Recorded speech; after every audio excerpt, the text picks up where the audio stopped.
Estás escuchando el podcast Con Cuerdas de Amor. Hola, un cordial saludo para todos ustedes. Saludamos a todos en Colombia y en el exterior y que nos han permitido abrir la puerta de sus corazones. Nuestro deseo es llevar una porción diaria de la palabra de Dios. Mi pastora Blanca me pidió el favor que continuara con estos audios, por lo que se sentía un poco congestionada y pues la voz de ella se le podría escuchar intermitente. Así que les envía muchísimos saludos, unos grandes abrazos y que pronto retomará Cuerdas de Amor para que nosotros podamos escuchar de la alta sabiduría que Dios le ha dado. Entonces entremos en materia. Vamos a tomar una temática que se llama ¿Es cierto que? Vamos a dejar este post, vamos a publicar, nosotros diariamente estamos publicando en la página de Cuerdas de Amor estos audios, los links para que puedan ingresar a la plataforma y poder escuchar los audios en forma podcast. De esta forma, dentro de las publicaciones, ustedes pueden hacernos las preguntas que de pronto desean hacerle al programa para que nosotros a través de las escrituras podamos darle respuesta. Es cierto que podemos preguntar lo que ustedes deseen. Es cierto que beber es malo. Es cierto que el cielo no existe. Es cierto que el infierno es este lugar en la tierra. Entonces vamos a dar respuesta a todas esas preguntas que de pronto tienes y que pues deseas que sean publicadas a través de Cuerdas de Amor. Entonces este audio se llama ¿Es cierto que necesito un intermediario para hablar con Dios? En la oración está el secreto de la comunicación real con Dios. Y una de las reformas protestantes, que fue la bandera de Martín Lutero y entre otros protestantes, fue ese. Tenía que ver con el perdón de pecados a cambio de dinero. Sí, anteriormente esto era muy continuo. Y otra igual de importante que era que el hombre no necesitaba un intermediario, llámese sacerdote, ministros y demás, para con Dios y que con ello pudieran tener el perdón de pecados. Pues nuestro perdón fue comprado en la cruz. Consumado está toda la obra de redención, todo lo requerido para comprar mi alma del pecado.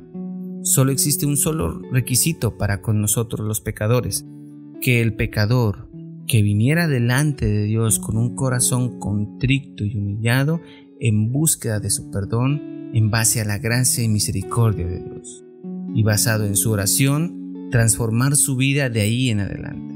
Mire lo que dice la Escritura en Romanos capítulo 8, versículo 34. Entonces, ¿quién nos condenará? Nadie, porque Cristo Jesús murió por nosotros y resucitó por nosotros, y está sentado en el lugar de honor, a la derecha de Dios, e intercede por nosotros. ¿Qué dice ahí? E intercede por nosotros. O sea, Él está intermediando por mí y por ti que estás escuchando este audio. Entonces, si tengo a Jesús intermediando por mí, ¿a quién más quiero más que Él? Al Creador del cielo y de la tierra, al Creador de todo lo visible e invisible. Él es el que intercede por mí. Te voy a dar un contexto bíblico para que podamos entender mejor este tema. Antes, si el pueblo se acercaba a Dios, moriría irremediablemente por su pecado. Porque aunque yo puedo ver el mal de los demás, o tú puedes ver el mal de los demás, también existe un mal en mí o en ti, que somos unos contribuyentes del mal en el mundo.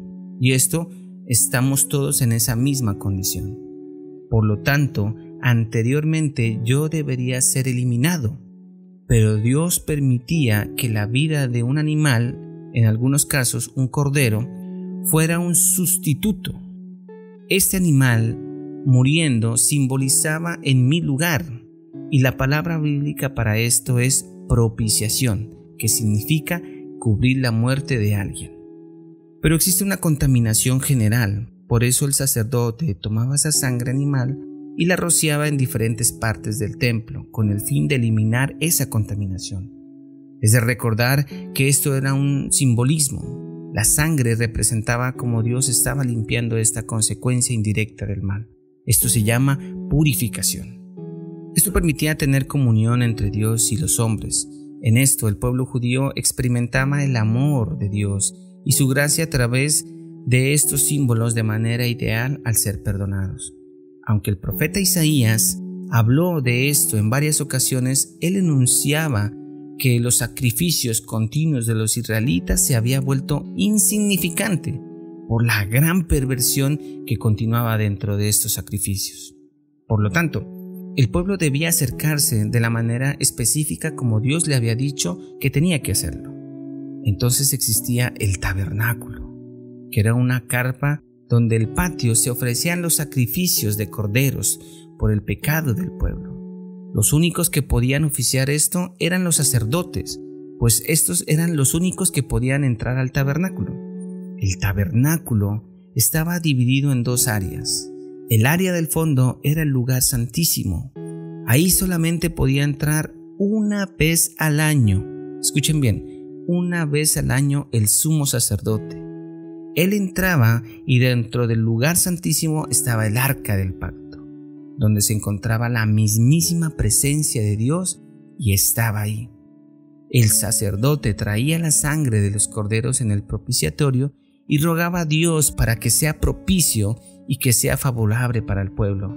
Esto determinaba las cosechas, cómo le iba a ver al pueblo. Entonces era el sacerdote enunciando lo que Dios había dicho. Pablo después dice que esto era la sombra de lo que debía de venir, donde la realidad es Jesucristo. Jesús es el Cordero que fue inmolado por nosotros y por nuestros pecados. Y Jesucristo es el sumo sacerdote que traspasó los cielos para ir a la presencia de Dios, para ser mi mediador. Todo esto queda sustentado en el siguiente versículo que me permite a mí como ser humano tener esa comunión con Dios. Y lo encontramos en Mateo capítulo 27, versículo 50 al 51. Dice la escritura: Mas Jesús, habiendo otra vez clamado a gran voz, entregó el Espíritu. Y he aquí, el velo del templo se rasgó en dos, de arriba abajo, y la tierra tembló y las rocas se partieron. Este velo era el que separaba el lugar santo del lugar santísimo. El velo se rasgó de arriba abajo, demostrando que no fue el poder humano quien lo rasgó, sino un poder sobrenatural. El velo era algo sumamente importante para los sacerdotes, pero cuando llegaron y se encontraron que cuando Jesús murió, inmediatamente encontraron el velo rasgado, y entonces ya el lugar santísimo ya no dejó de existir, digamos, para que el sacerdote entrara, y esto era incomprensible. Pero mire lo que dice en Hebreos, en el capítulo 4, versículo 16, dice: Acerquémonos pues confiadamente al trono de la gracia, para alcanzar misericordia y hallar gracia para el oportuno socorro. Dice: acerquémonos pues confiadamente, como si fuésemos de la familia, como si fuésemos los que viviésemos con Él. Finalmente esto significa la consagración e inauguración de un camino nuevo y vivo hacia Dios. El velo impedía que el pueblo se acercara a la Shekinah, o nube gloriosa, en la que Dios habitaba. La rasgadura del velo significaba que Cristo con su muerte había abierto el camino hacia Dios. O sea, ya no solamente necesitaban un sacerdote, sino que abrió el camino a todos los que creen en Él.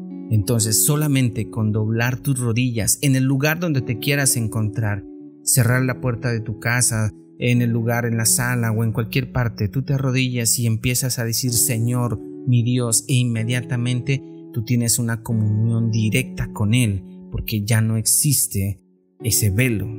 Lo voy a colocar en una forma más concreta y más sencilla de asimilar. Vamos a tomar el siguiente ejemplo. Si viene uno de mis mejores amigos, en sí tengo varios, pero pues tengo amigos desde joven, y ambos escuchan estos mensajes. Puedo tomar a Juan Carlos o a Edward, pero bueno, tomemos al segundo, y él es médico. Como amigo, él puede ir a mi cocina de mi casa y abrir los vagones donde tengo el mecato y las galletitas y esas cosas, y él puede abrirlas, coger esas galletas y comérselas, porque es como si mi casa fuera de él. Yo le doy esa autonomía de poder hacerlo, porque dentro de nuestra amistad él tiene acceso a mi casa para poder hacerlo, y yo cuando voy a su casa él me permite tomar esa misma autonomía por nuestra amistad.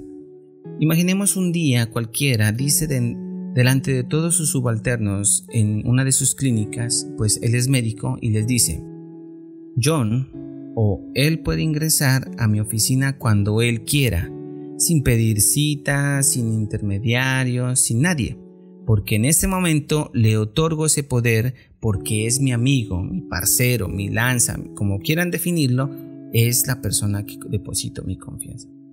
Entonces, un día necesito yo de él para un servicio médico. Te pregunto a ti que me estás escuchando, después de que él me dio esa autonomía, ¿crees que tengo que ir a la central de citas para que pueda intermediar para ver a mi amigo? ¿O necesito un intermediario, llámese secretaria o asistente, para ir donde él? Claro que no, porque él me dijo que no necesitaba a nadie para poder acceder a él. Y lo mismo pasa con Dios. Él, por medio del sacrificio de la cruz, me dio autonomía de ingresar al lugar santísimo por medio de la oración y del poder mismo de Jesús que está en las Escrituras, pues Él es el Verbo. Así que no necesitas un intermediario, no necesitas de un ídolo para que vaya y ruegue por ti. Ya puedes estar con el Rey de Reyes y Señor de Señores. Primera de Timoteo, capítulo 2, del versículo al 5 al 6 dice: Pues hay un solo Dios y un solo mediador que puede reconciliar a la humanidad con Dios, y es el hombre Cristo Jesús. Él dio su vida para comprarle la libertad a todos. Este es el mensaje que Dios le dio al mundo justo en el momento preciso. Así que, confiadamente, tú puedes orar directamente a Dios. No necesitas a nadie que intermedie tu oración. No necesitas a nadie que rece por ti, porque tú tienes ese acceso. Ya no necesitas esa intermediación. Ya Dios te colocó en un lugar muy adecuado para que puedas acceder a Él. Bueno, seguiremos escuchando tus comentarios y espero que este audio te haya servido de mucho. Que el Señor te bendiga, que el Señor te guarde.